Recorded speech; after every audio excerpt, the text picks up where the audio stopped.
Assalamualaikum warahmatullahi wabarakatuh dan selamat sore. Alhamdulillahirrahmanirrahim. Di sore hari ini kami masih diberikan kesehatan sehingga kami bertiga bisa menyelesaikan tugas dari mata kuliah algoritma dan pemrograman ini. Yang saya hormati Bapak Arya Hendrawan, STMKOM, selaku dosen pengampu mata kuliah algoritma dan pemrograman. Sebelumnya, perkenalkan, nama saya Abdul Rafiq dengan NIM G211200115 dan teman saya. Nama saya Muhammad Komarul Huda dengan NIM G211200058. Nama saya Wahyu Ramadan dengan NIM G211200073. Baik, terima kasih.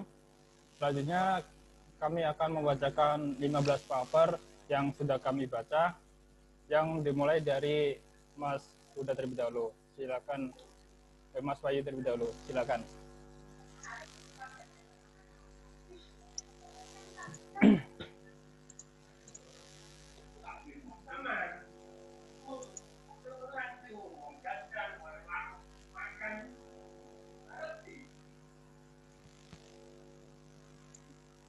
Baik, saya akan membacakan hasil dari paper kelompok kami.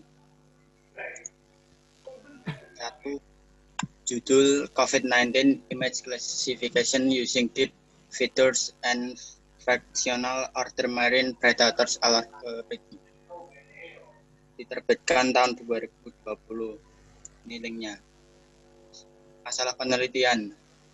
Pendekatan klasifikasi hybrid yang lebih baik untuk gambar COVID-19 dengan menggabungkan kekuatan CNN menggunakan arsitektur yang kuat yang disebut inception untuk mengekstrak fitur dan algoritma pemilihan fitur berbasis worm atau marine predators algorithm untuk memilih yang paling banyak.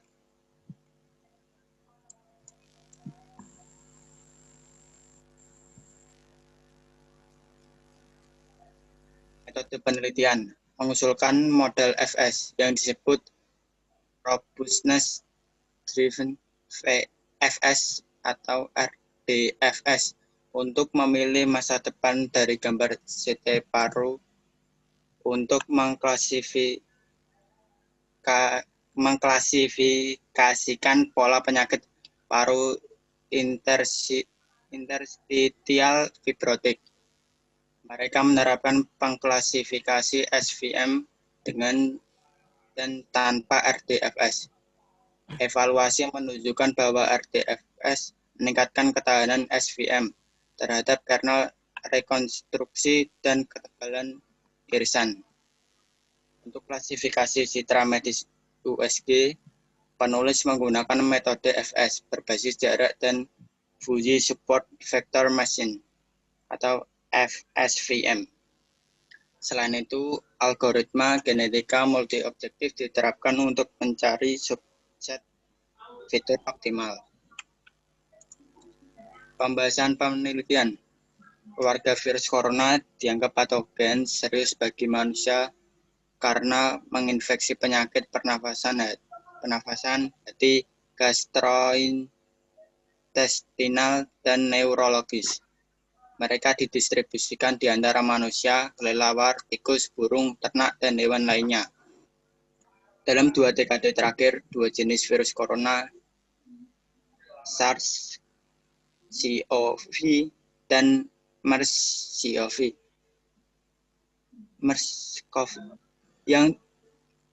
yang terkenal telah dilaporkan masing-masing pada tahun 2003 dan 2012 di Cina dan Arab Saudi.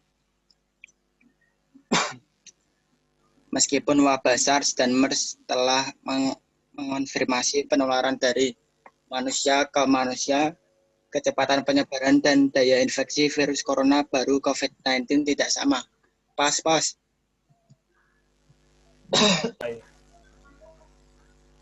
Teknik pencitraan medis sangat penting untuk mendiagnosis penyakit.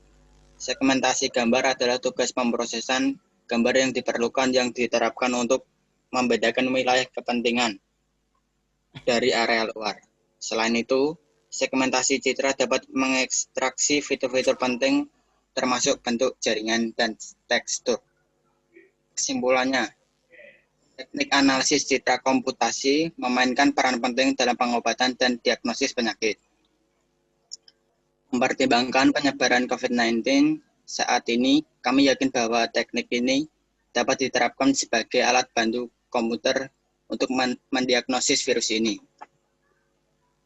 Kami mengusulkan pendekatan klasifikasi hibrida COVID-19. Ini didasarkan pada penggunaan jaringan neural konvolusional dalam inception untuk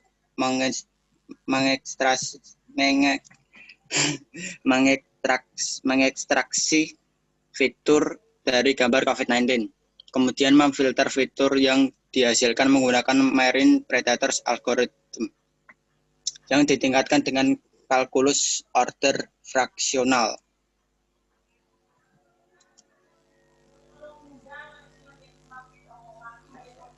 Paper kedua, judulnya pendekatan klasifikasi.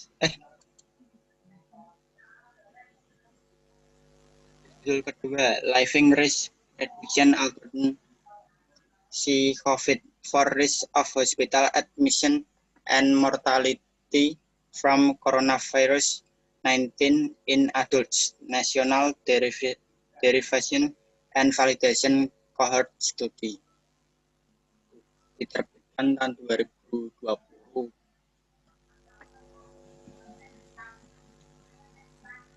Masalah penelitian. Kematian akibat dikonfirmasi atau dicurigai COVID-19 sesuai dengan sertifikasi kematian atau kematian yang terjadi pada seseorang dengan sindrom pernafasan akut parah yang dikonfirmasi virus corona 2 SARS-CoV-2 infeksi pada periode 24 Januari hingga 30 April 2020. Penelitian. Untuk mendapatkan dan memvalidasi algoritma prediksi resiko untuk memperkirakan masuk rumah sakit dan hasil kematian akibat penyakit coronavirus 2019 pada orang dewasa. Pembahasan penelitian. Kasus infeksi coronavirus 2 atau SARS-CoV-2 sindrom pernafasan akut parah dilaporkan di Inggris pada 24 Januari 2020 dengan kematian pertama akibat penyakit virus corona 2019 pada 28 Februari 2020. Per 18 Agustus tahun 2020, lebih dari 41.000 kematian akibat COVID-19 telah terjadi di Inggris dan lebih dari 773.000. Kematian secara global. Dengan tidak adanya vaksinasi atau pengobatan profilaksis atau kuratif. Pemerintah Inggris menerapkan langkah-langkah jarak sosial dan perlindungan untuk menekan tingkat infeksi dan melindungi orang yang rentan, dengan demikian mencoba meminimalkan resiko hasil yang serius.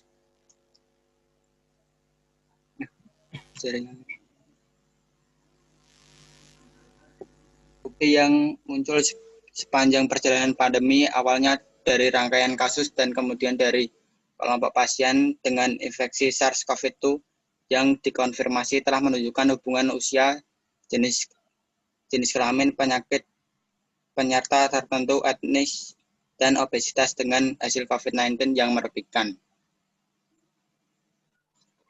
Kesimpulan, algoritma risiko berbasis populasi COVID bekerja dengan baik, menunjukkan tingkat diskriminasi yang sangat tinggi untuk kematian dan masuk rumah sakit karena COVID-19. Risiko absolut yang disajikan bagaimanapun akan berubah dari waktu ke waktu sejalan dengan tingkat infeksi SARS-CoV-2 yang berlaku dan sejauh mana tindakan jarak sosial yang ada, sehingga mereka harus ditafsirkan dengan hati-hati. Namun model tersebut dapat dikalibrasi ulang untuk periode waktu yang berbeda dan berpotensi untuk diperbarui secara dinamis saat pandemi berkembang. Paper 3 dengan judul Apropos COVID-19 Testing Algorithm tahun 2020. Masalah penelitian. Pandemi penyakit virus corona 2019 telah menyebabkan tindakan jarak fisik di banyak negara dalam upaya mengendalikan penyebaran. Namun langkah-langkah ini bukannya tanpa biaya bagi kesehatan dan ekonomi negara tempat mereka diberlakukan.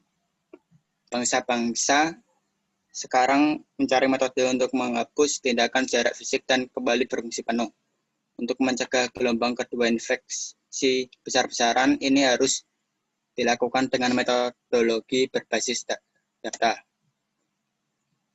Metode penelitian mengusulkan algoritma pengujian untuk mengidentifikasi grup yang rentan menular dan dapat diatur secara bertahap dan berdasarkan data. Tujuan dari algoritma pengujian ini ada 4. 1. Identifikasi EW tanpa gejala dan terpapar untuk mencegah mereka menyebarkan COVID-19. 2. Identifikasi EW yang pulih dan dipindahkan kelompok ini di area di mana paparan COVID-19 tertinggi. Ketiga, ketika kapasitas memungkinkan untuk pengujian yang lebih luas, identifikasi populasi awam yang pulih yang dapat kembali bekerja terlebih dahulu dan mulai bekerja untuk memulai kembali perekonomian. 4. Menjamin keamanan EW yang masih rentan yang juga dapat meningkatkan moral penduduk EW.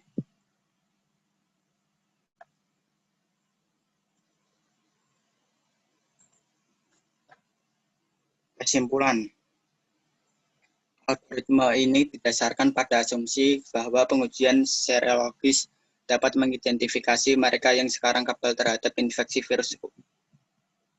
ulang COVID-19. Kami mengusulkan pendanaan pemerintah skala besar untuk penelitian untuk menyelidiki pertanyaan tentang penyampaian kekebalan ini. Jika diverifikasi, regimen pengujian ini kemudian dapat diterapkan terlebih dahulu ke EW dan kemudian ke populasi umum saat kemampuan pengujian tersedia.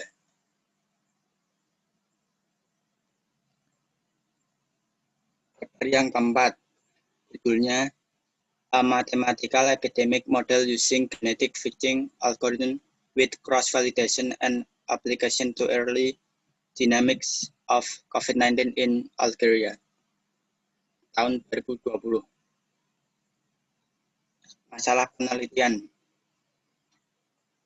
Wabah penyakit COVID-19 yang sangat menular baru-baru ini disebabkan oleh SARS-CoV-2 di Wuhan dan lainnya kota-kota di Cina pada tahun 2019 telah menjadi pandemi global sejak kuartal pertama tahun 2020 seperti yang dideklarasikan oleh Dunia Organisasi Kesehatan atau WHO. SARS-CoV-2 adalah yang pertama diimpor ke Aljazair pada 17 Februari 2020 oleh seorang Italia, warga negara yang telah dipastikan COVID-19 pada 28 Februari.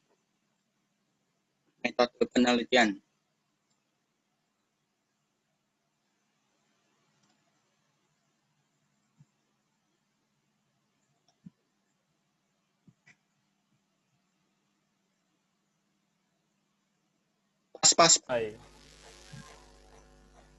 Metode penelitian mewakili efektif populasi yang dilindungi, terutama individu yang cenderung untuk secara ketat mengikuti standar perlindungan yang disarankan. Tindakan seperti memakai topeng, menjaga jarak secara fisik, dan lain-lain. Memperkenalkan ini, kompartemen sangat penting untuk mencerminkan kesadaran yang meningkat. Dalam sebagian besar populasi sebagai pandemi berkembang dan memungkinkan untuk dipertimbangkan tindakan kontrol yang diambil oleh otoritas untuk melawan pandemi seperti menutup area publik. Pembahasan penelitian. Model kami memperkirakan bahwa 28 Februari sebagai tambahan untuk kasus terinfeksi SARS-CoV-2 Pertama, yang dikonfirmasi di Al-Jazair setidaknya 7 orang lainnya telah terinfeksi tanpa menunjukkan gejala apapun pada tanggal 2 Maret saat 2 kasus pertama telah dikonfirmasi di Bida. Kami perkirakan jumlah infeksius asimptomatik orang sudah mencapai 10 orang dan setidaknya 10 lainnya berada dalam periode laten. 1 minggu kemudian, jumlah orang yang terinfeksi tanpa gejala telah melebihi 70 mengikuti perkiraan kami. Secara resmi, 20 di antaranya telah dikonfirmasi saat itu. Estimasi model parameter epidemi untuk 3 bulan pertama COVID-19 di Al-Jazair berada di A. Kesepakatan yang baik dengan evolusi di lapangan wabah. Kesimpulannya, kami telah menyajikan model kompartemen SEIP-RDP yang ditingkatkan untuk epidemi. Tingkat perlindungan telah diperkenalkan dan kompartemen penting dari populasi telah ditambahkan dibandingkan dengan yang paling banyak menggunakan model SEIR. Pendekatan kami didasarkan pada genetik, menyesuaikan algoritma, dan memanfaatkan validasi silang metode untuk mengatasi masalah overfitting. Kita punya mendesain paket open source generik yang berisi semua alat komputasi yang digunakan dalam analisis kami.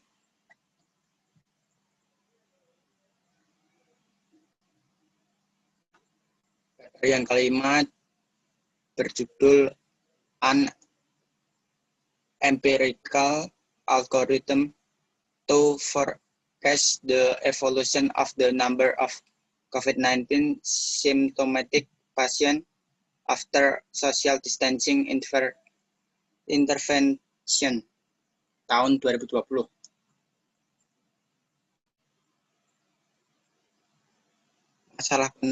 Masalah penelitian. Penelitian ini menyajikan A. Analisis numerik tentang efek fase kurungan pandemi. Ini mencoba untuk memprediksi evolusi jumlah kasus dan kematian berdasarkan pengamatan masa lalu dan asumsi bahwa kebijakan jarak sosial stabil atau berkembang perlahan. Metode penelitian. Dalam pekerjaan ini, kami mengusulkan model parametrik empiris untuk meramalkan evolusi bilangan pasien bergejala COVID-19. Setelah intervensi jarak sosial, penelitian ini menyajikan analisis numerik tentang efek fase kurungan pandemi. Ini mencoba untuk memprediksi evolusi jumlah kasus dan kematian berdasarkan pengamatan masa lalu dan asumsi bahwa kebijakan jarak sosial stabil atau berkembang perlahan. Pembahasan penelitian. Jika tes positif PCR dan tentang positif antibodi baru ditambahkan pada hari yang sama, kualitas data sangat menurun. Memang, kedua deteksi itu sesuai infeksi pada masa lalu yang sangat berbeda. Meski hanya menggunakan tes PCR, waktu dari persentase gejala untuk dimasukkan dalam statistik resmi harus diperhitungkan. Di Spanyol, kali ini didistribusikan dengan median 6 hari dalam 25% kasus, bahkan lebih dari 10 hari. Penundaan ini memperburuk kegunaan data dan menghalangi prediksi jangka pendek dari evolusi pandemi. Kesimpulannya, algoritma yang disusulkan untuk model dasar mampu meramalkan dengan baik evolusi epidemi menyebar pada tahap awal ketika sedikit informasi tersedia dan langkah-langkah jarak sosial yang ketat tersedia diimplementasikan dalam kasus terinfeksi. Jika kita memperbaiki secara manual, nilai MA T0 T1 menggunakan nilai yang diperoleh untuk negara lain di mana tindakan jarak sosial serupa telah diberlakukan. Kami dapat mengantisipasinya puncak harian dan jumlah akumulasi positif 3 minggu setelah puncak harian. Kami telah menggunakan model yang diperluas untuk mempelajari secara rinci garis waktu kejadian epidemiologi selama seluruh gelombang pertama epidemi di Korea Selatan, Italia, Spanyol, Prancis, Jerman, Amerika Serikat Kerajaan, negara bagian New York, dan AS. Paper selanjutnya diteruskan oleh Mas Komarul Huda. Silahkan.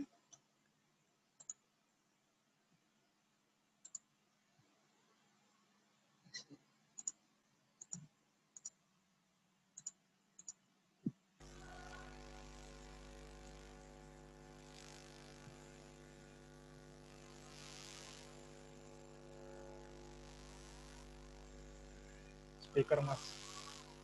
Maksudnya speaker.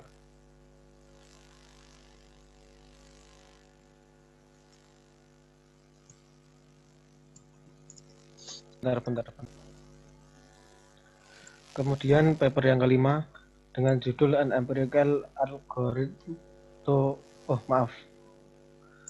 An Empirical Algorithm to Forecast the Evolution of the Number of COVID-19 Symptomatic Patient After Social Distancing Inference yang diterbitkan pada tahun 2020. Kemudian masalah penelitian, yaitu penelitian ini menyajikan analisis numerik tentang efek fase kurungan pandemi. Ini mencoba untuk memprediksi evolusi jumlah kasus dan kematian berdasarkan pengamatan masa lalu dan asumsi bahwa kebijakan jarak sosial stabil atau berkembang perlahan. Kemudian metode penelitian. Dalam pekerjaan ini kami mengusulkan metode. Oke, mohon maaf tadi ada kesalahan pembacaan. Selanjutnya yaitu nomor 6 dengan judul Is Antioxidant Therapy a Useful Complementary Measure for COVID-19 Treatment and Algorithm for its Application, diterbitkan pada tahun 2020. Dengan masalah penelitian Severe Acute Respiratory Syndrome Coronavirus 2 atau SARS-CoV-2 menyebabkan penyakit virus corona 19 yang disertai dengan pneumonia berat, alveolar paru kolap, dan yang menghentikan pertukaran oksigen. Metode penelitian yaitu dengan melakukan terapi antioksidan kepada pasien COVID-19.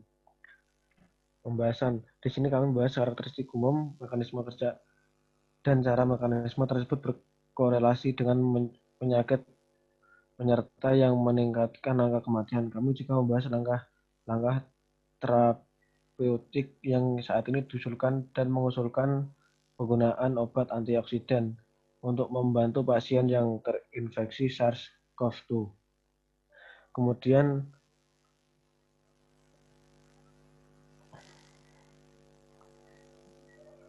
kesimpulan yaitu walaupun terapi antioksidan belum diuji pada penyakit ini, konsekuensi dari tindakan ini pada kegagalan pernafasan, terutama pada ALI atau HARS, telah dilaporkan. Ini meningkatkan tingkat oksigenasi, meningkatkan glutathione, dan meningkatkan respon imun yang lebih kuat.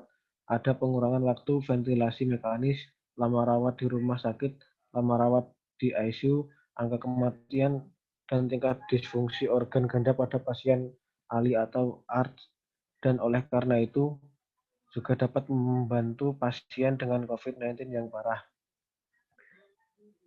Selanjutnya yaitu yang ketujuh, an improved marine predator algorithm with fuzzy entropy for multi-level thresholding real-world example of COVID-19 CT image segmentation, diterbitkan pada tahun 2020. Masalah penelitian. Teknik pencitraan medis memainkan peran penting dalam mendiagnosis penyakit dan perawatan kesehatan pasien. Mereka membantu dalam pengobatan, diagnosis, dan deteksi dini. Metode penelitian. Dalam studi ini kami mengusulkan pendekatan berbasis SI hybrid yang menggabungkan fitur dari dua mode SI, algoritma predator laut MPA dan optimasi mode M atau MVO. Pendekatan yang diusulkan disebut MPA MFO, di mana MFO digunakan sebagai metode pencarian lokal untuk KKL untuk menghindari terperangkap di optimal lokal. MPA MFO diusulkan sebagai pendekatan MLT untuk segmentasi gambar yang menunjukkan kinerja yang sangat baik di semua percobaan. Selanjutnya itu pembahasan. Untuk menguji kinerja MPA MFO, dua percobaan dilakukan. Yang pertama adalah mengelompokkan 10 gambar skala abu-abu alami. Eksperimen kedua menguji MPA MFO aplikasi dunia nyata seperti gambar CT COVID-19. Oleh karena itu, 13 gambar CT digunakan menguji kinerja MPA MFO. Selain itu, perbandingan ekstensif dengan beberapa metode SI telah diterapkan untuk memeriksa kualitas dan kinerja MPA MFO. Hasil percobaan keseluruhan mengkonfirmasi bahwa MPA MFO adalah pendekatan MLT efisien yang menyetujui keunggulan metode yang ada. MPA MFO yang diusulkan dievaluasi dengan gambar yang berbeda, termasuk gambar CT dari virus corona baru, dan itu menunjukkan kinerja yang baik dan stabil di semua pengujian. Lebih dari itu, perbandingan ekstensif diterapkan untuk menyetujui keunggulan MPA MFO yang diusulkan atas beberapa metode yang ada, seperti GWO, SSA, JS, PSO, dan MFO, dan MPA asli. Hasil evaluasi menunjukkan bahwa MPA MFO mengungguli metode lain dalam hal nilai SSIM, PSNR, dan fitness. Selanjutnya kesimpulan yaitu MPA MFO yang diusulkan menilai kinerjanya yang tinggi. Oleh karena itu, kedepannya dapat ditingkatkan untuk diterapkan dalam berbagai aplikasi optimasi, seperti peramalan time series, pengelompokan data, komputasi awan, penjadwalan pekerjaan mesin, dan lain-lain. Selain itu, untuk segmentasi citra CT COVID-19, terdapat beberapa algoritma yang dipertimbangkan di masa mendatang, seperti meningkatkan MPA MFO sebagai metode segmentasi citra multi-objektif menggunakan teknik MH terbaru seperti algoritma optimasi Henry-Gas dan algoritma jamur lendir. Dan selanjutnya yaitu 8 dengan judul COVID-19 Optimizer Algorithm Modeling and Controlling, terbitkan pada tahun 2020. Dengan masalah penelitian, munculnya COVID-19 menyebabkan kelebihan beban pada sektor kesehatan masyarakat dan tingginya angka kematian. Prioritas utama adalah menahan epidemi dan mengurangi tingkat infeksi. Sangatlah penting untuk menekan untuk memastikan jarak sosial yang ekstrim dari seluruh populasi dan dengan demikian memperlambat penyebaran epidemi. Kemudian metode penelitian mengusulkan algoritma pengoptimalan COVID-19 atau CVA baru untuk mencakup hampir semua wilayah yang memungkinkan dari masalah pengoptimalan. Pembahasan CVA yang diusulkan dan algoritma meta heuristik paling terkait seperti algoritma letusan gunung berapi atau VEA, pengoptimalan serigala abu-abu atau GWO, PSO, dan GA. CVA digunakan untuk menyelesaikan dua kategori fungsi pengujian yang berbeda, unimodal dan multimodal. Fungsi unimodal yang hanya memiliki optimal global, tetapi fungsi uji multimodal memiliki optimal global serta beberapa optimal lokal. Dalam percobaan kami menetapkan jumlah agen menjadi 20, serta jumlah maksimum literasi menjadi 100 dan epsilon menjadi 0,1. Kesimpulan, hasil dari uji algoritma tersebut menunjukkan bahwa algoritma yang diusulkan efisien pada fungsi uji unimodal dan multimodal dibandingkan dengan algoritma yang ada dalam literatur. Kemudian yang nomor 9 dengan judul Novel Feature Selection and Voting Classifier Algorithm for COVID-19 Classification in CT Image, diterbitkan pada tahun 2020 dengan masalah penelitian untuk menemukan pasien tahap awal, protokol pengobatan yang diusulkan, dan penelitian untuk berbagai tahapan dan pemulihan pasien yang dirawat. Kemudian metode penelitian mengusulkan 2 algoritma pengoptimalan untuk pemilihan fitur dan klasifikasi COVID-19. Kerangka yang diusulkan memiliki 3 fase bertingkat. Pertama, fitur diekstraksi dari CT scan menggunakan jaringan neural konvolusional atau CNN bernama AlexNet. Kedua, algoritma pemilihan fitur yang diusulkan Guided Well Optimization Algorithm atau Guided WOA berdasarkan Stochastic Fractal Search atau SFS, kemudian diterapkan diikuti dengan menyeimbangkan fitur yang dipilih. Setelah itu pembahasan 2 set digunakan untuk menguji model yang diusulkan Citra CT yang berisi temuan klinis COVID-19 positif dan Citra CT negatif COVID-19. Algoritma pemilihan fitur yang diusulkan SFS Guided WOA dibandingkan dengan algoritma pengoptimalan lain yang banyak digunakan dalam literatur terbaru untuk memvalidasi efisiennya. Pengklasifikasian pemungutan suara diusulkan PSO Guided WOA mencapai AUC sebesar 0,995 yang lebih unggul dari pengklasifikasian pemungutan suara lainnya dalam hal metrik kinerja. Wilcoxon, Ransom, ANOVA, dan uji statik tes diterapkan untuk menilai secara statistik kualitas dari algoritma yang diusulkan juga. Kesimpulannya, yaitu menunjukkan keefektifan model CNN yang berbeda untuk mengklasifikasikan kasus COVID-19 dan magang menunjukkan pentingnya mengekstraksi fitur untuk fase selanjutnya. Pada skenario kedua, algoritma pemilihan fitur diusulkan atau SFS Guided WOA diuji dan dibandingkan dengan algoritma lain yang menunjukkan performanya.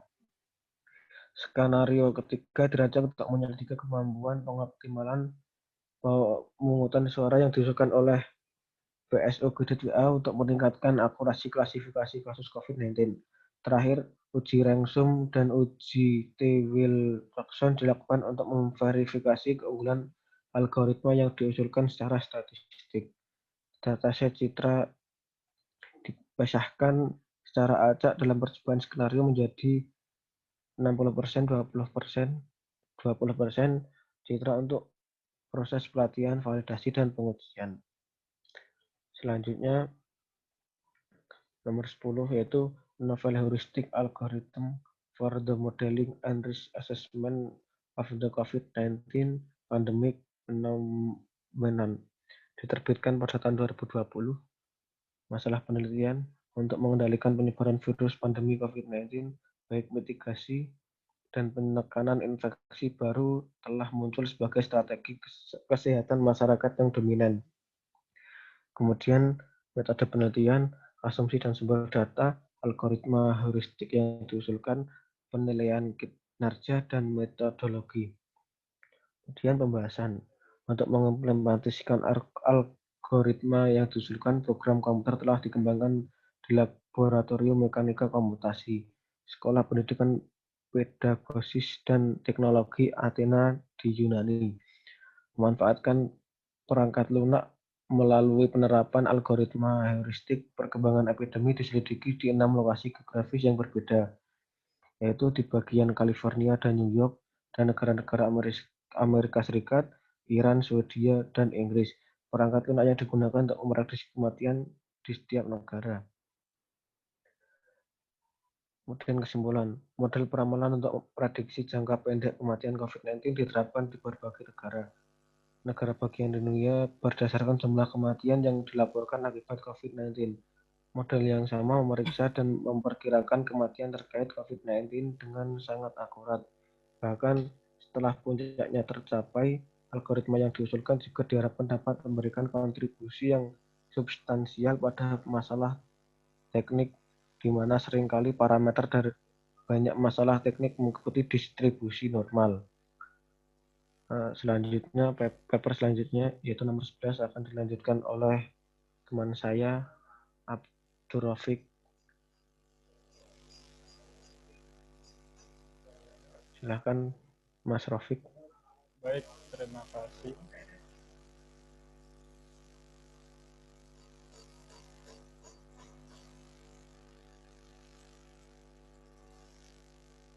Paper selanjutnya nomor 11, yaitu Research on the prediction improvement about the number of workers returning to work based on the COVID-19. Diterbitkan tahun 2020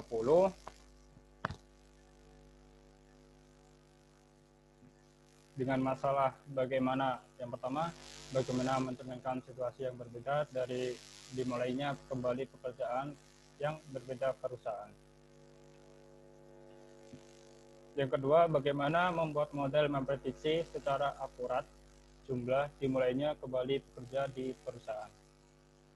Metode penelitian. Yang pertama, regresi linear berganda. Yang kedua, berlapis-lapis perseptron. Yang terakhir, dukungan mesin vektor. Pembahasan. Jurnal ini membahas prediksi seorang kembali bekerja di COVID-19 dengan menggunakan metode multi-layer perceptron atau MLP, multiple linear regression model MLR, dan support vector machine SVM. Dalam penelitian ini digunakan dua parameter, yaitu M, jumlah karyawan yang kembali bekerja setiap hari, dan T, hari-hari dari data pelatihan digunakan. Dalam analisis parameter M, MLP, dan MLR memiliki kinerja prediksi yang lebih baik daripada CVM. Selain itu, MLP memiliki performa prediksi yang lebih baik daripada MLR ketika data sesuai dengan distribusi normal. Sedangkan MLR memiliki kinerja prediksi yang lebih baik daripada MLP saat data sesuai dengan distribusi seragam, Poisson distribusi, dan distribusi binominal. Sedangkan dengan analisis parameter T ialah jumlah data pelatihan yang dimiliki pengaruh besar pada MLP, dan model ML relatif volatil yang tidak stabil seperti SVM dan MLR. Meskipun kinerja CVM relatif stabil, file tingkat kesalahan relatif tinggi, kinerja MLR adalah baik, akurasi prediksi model tinggi, dan kinerja model relatif stabil. Kesimpulannya, hasil percobaan menunjukkan bahwa metode memiliki perbedaan kinerja prediksi yang berbeda di bawah data yang berbeda distribusi. Selain itu, regresi linear ganda metode berkinerja baik dalam prediksi jumlah karyawan kembali bekerja dan memiliki stabilitas yang baik dan ketepatan. Kemudian paper yang nomor 12, Surveillance Routing of COVID-19 Infection Speed Using an Intelligent Infectious Disease Algorithm. Tahun 2020, masalah penelitian mencari sebuah infeksi dan angka kelangsungan hidup penyakit COVID-19. Dengan metode penelitiannya Intelligent Infection Disease Algorithm atau IIDE. Kedua, Kimen, metode SIKU untuk memperkirakan jumlah pengelompokan dan mengelompokkan kasus yang dilakukan secara spesial, dan fungsi statistik kernel estimasi kepadatan KDE. Yang ketiga, ASO Evolutioner dan TSP algoritma untuk rute perawatan kesehatan, ELBO untuk menentukan jumlah klaster, Foran I diterapkan untuk menambang autokorelasi spesial antar daerah yang berbeda dengan orang yang terinfeksi. Pembahasan penelitian ini mengembalikan Intelligent Infection Disease Algorithm IIDE untuk mencari lokasi penularan dan angka kelangsungan hidup penyakit COVID-19. Tujuan utama dari algoritma komputasi ini adalah untuk mereduksi penyebaran virus dan mengurangi jumlah orang yang terinfeksi. Untuk melakukannya, untuk perawatan kesehatan dibuat menurut prioritas kelompok penduduk tertentu. Dalam pekerjaan ini, algoritma untuk mengidentifikasi infeksi utama sumber hotspot dari informasi spesial kasus yang dilaporkan COVID-19 telah dikembangkan. Pertama, teknik clustering Kimen diterapkan dengan metode ELBO untuk memperkirakan jumlah cluster dan mengelompokkan kasus-kasus yang dilaporkan secara spesial. Fungsi statistik yang dikenal sebagai estimasi kecepatan kernel (KDE) yaitu digunakan untuk menentukan titik-titik dengan konsentrasi tertinggi kasus di masing-masing klaster. Ada banyak penelitian tentang penyebaran virus menggunakan model simulasi yang memungkinkan untuk memprediksi evolusi pandemi dari waktu ke waktu. Namun, hanya sedikit karya yang menganalisis perluasan secara spesial. Ada 2 dataset digunakan untuk penelitian, yaitu dataset COVID-19, dataset mengumpulkan informasi dari seluruh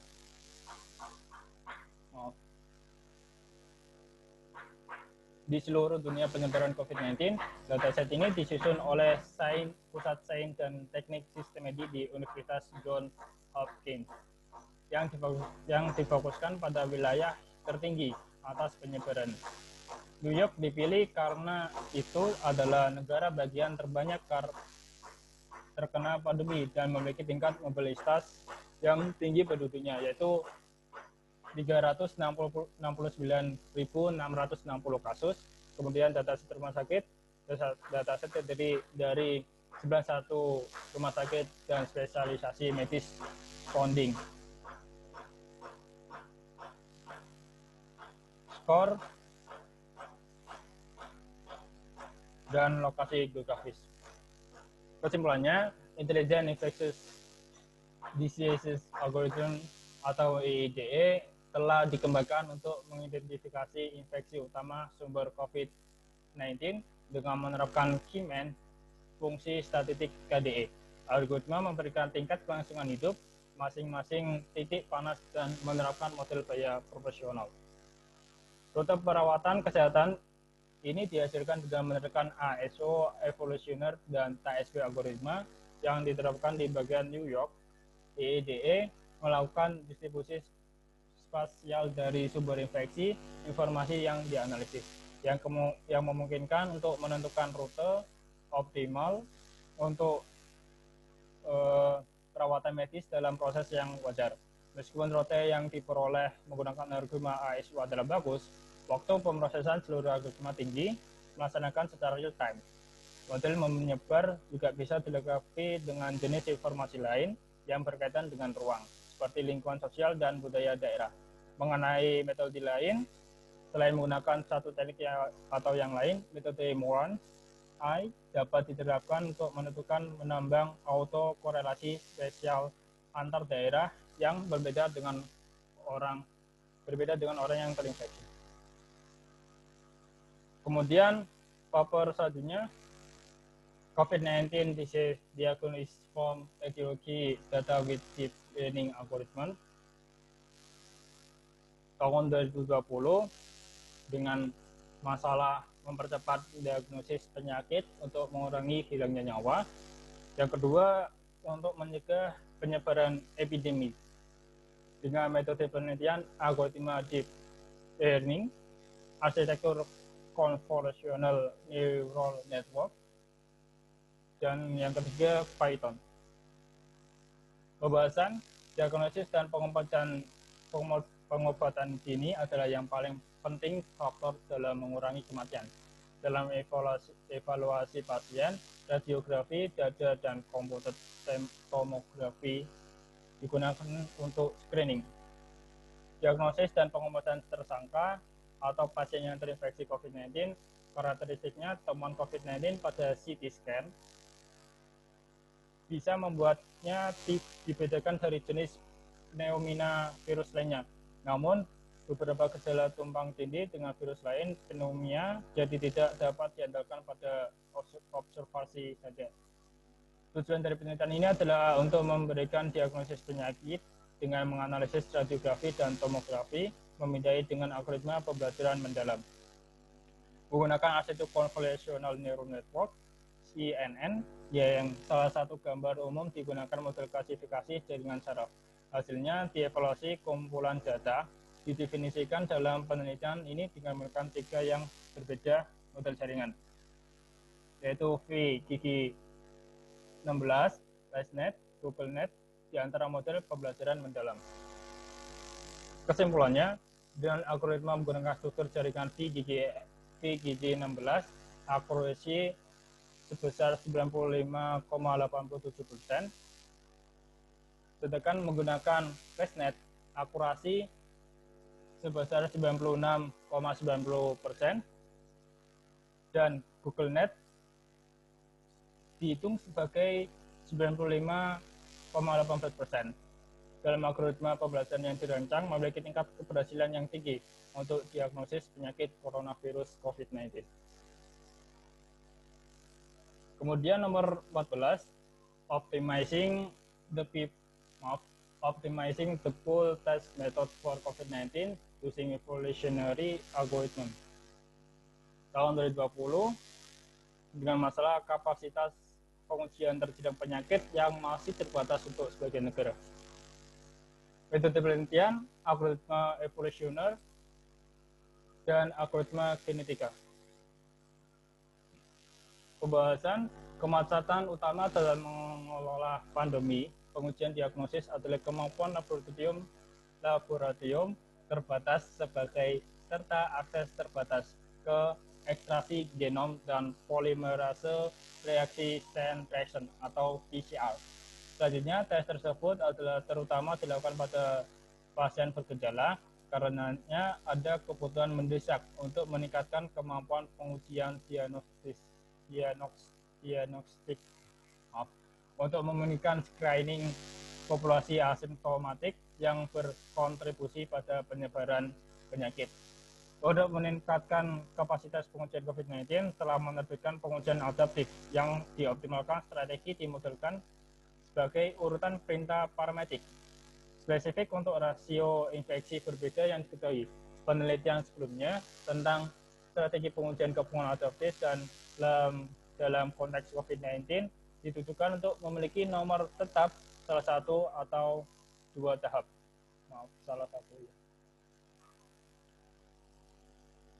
Penggunaan utama poolet strategi pengujian adalah pengujian massal untuk menemukan dan mengisolasi pembawa asimptomatik.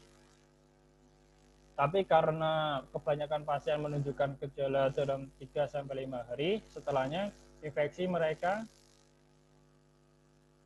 di mana mereka dapat diidentifikasi secara klinis. Interval uji ke hasil maksimum yang layak adalah 24 jam. Default perintah tidak terikat untuk tes PCR, sehingga itu bisa dianggap seketika. Saat ini hasil PCR bisa dapat diperoleh dalam waktu sekitar 6 jam, sehingga kami dapat membeli dari 4 pengujian. Kesimpulannya, untuk meningkatkan kapasitas pengujian COVID-19 telah diterapkan melalui penelitian ini. Pengujian adaptif yang dioptimalkan strategi dimodelkan sebagai urutan perintah parametrik spesifik untuk rasio infeksi berbeda yang diketahui. Penelitian sebelumnya tentang strategi pengujian gabungan adaptif dalam konteks COVID-19 ditunjukkan untuk memiliki nomor tetap salah satu atau dua tahap. Kerugian terbesar dari memiliki banyak tahapan adalah meningkatkan substansial dalam waktu yang dibutuhkan untuk pengujian strategi untuk diselesaikan. Kontribusi utama kami adalah memodelkan masalah sebagai pengujian strategi untuk diselesaikan. Kontribusi utama kami untuk memodelkan masalah sebagai seurutan langkah-langkah yang perlu dioptimalkan untuk pengujian yang dikumpulkan masalah dan penyajian kerangka evolusi yang dengannya ini bisa tercapai. Kemudian yang terakhir, classifying the parental enforcement on school from home during COVID-19 using C4-5 algorithm. Tahun 2020, dengan masalah mengklasifikasikan tingkat keterlibatan orang tua berdasarkan faktor demografi menggunakan algoritma C4-5, menggunakan dalam menerapkan school forum. Dua metodenya algoritma C45. Pembahasan upaya dalam mencegah virus COVID-19 adalah salah satu mengurangi aktivitas di luar rumah. Sekolah dari rumah salah satunya, namun penerapan SWH atau School from Home untuk taman kanak-kanak dan SD, siswa sekolah memiliki kendala tersendiri. Dalam menerapkan program untuk TK, dan SD wajib ada orang tua untuk berperan aktif dalam proses belajar mengajar. Selama SPH, keterlibatan orang tua diperlukan. Keterlibatan orang tua terdiri dari 3 aspek, yaitu pemahaman sebagai orang tua, persiapan untuk anak-anak sekolah, dan partisipasi orang tua dalam kehidupan sehari-hari anak. Beberapa penelitian telah meneliti hubungan tersebut antara keterlibatan orang tua dan demografi orang tua. Faktor yang terikat dengan demografi adalah orang tua dan usia dan jenis kelamin anak, struktur dan ukuran keluarga, orang tua, pendidikan, status pekerjaan, mendapat rumah tangga manfaat, pendapatan rumah tangga, manfaat pemerintah, bahasa yang digunakan di rumah. Salah satu algoritma klasifikasi yang sering digunakan dalam penelitian adalah algoritma C45. Dalam bidang kesehatan, algoritma C45 digunakan untuk mendiagnosis penyakit seperti pasien stroke, demam berdarah, dan diabetes. Skala keterlibatan orang tua perlu diatur berdasarkan pembahasan tentang kinerja C45. Algoritma pengklasifikasian keterlibatan orang tua tingkat dapat disebutkan bahwa akurasi algoritma adalah 86,66%. Hal ini menunjukkan hasil yang bagus. Dan kesimpulannya, penelitian telah dilakukan untuk mengklasifikasi orang tua tingkat keterlibatan menggunakan algoritma C45. Akar pohon adalah pendidikan ibu tingkat. Berdasarkan pembahasan tentang kinerja C45, algoritma pengklasifikasian keterlibatan orang tua tingkat dapat disimpulkan bahwa akurasi algoritma adalah 86,66%. Oleh karena itu, C45 algoritma dapat digunakan untuk mengklasifikasikan keterlibatan orang tua tingkat. Keluaran klasifikasi dapat digunakan untuk mempertimbangkan dalam peningkatan partisipasi orang tua program. Dengan menggunakan hasil klasifikasi, sekolah bisa memprediksi keluarga mana yang harus didorong untuk meningkatkan kualitas mereka keterlibatan orang tua. Dengan menggunakan hasil klasifikasi, file program peningkatan keterlibatan orang tua bisa jadi dilakukan secara efektif. Sekian pembacaan 15 paper.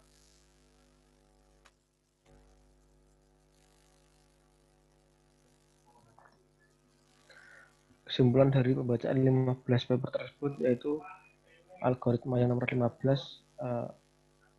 mungkin efektif diterapkan di Indonesia. Keterlibatan orang tua pada proses pembelajaran malah harus diterapkan karena di Indonesia sendiri sedikit orang tua yang terlibat dalam proses pembelajaran. Bukan hanya waktu saat pandemi saja.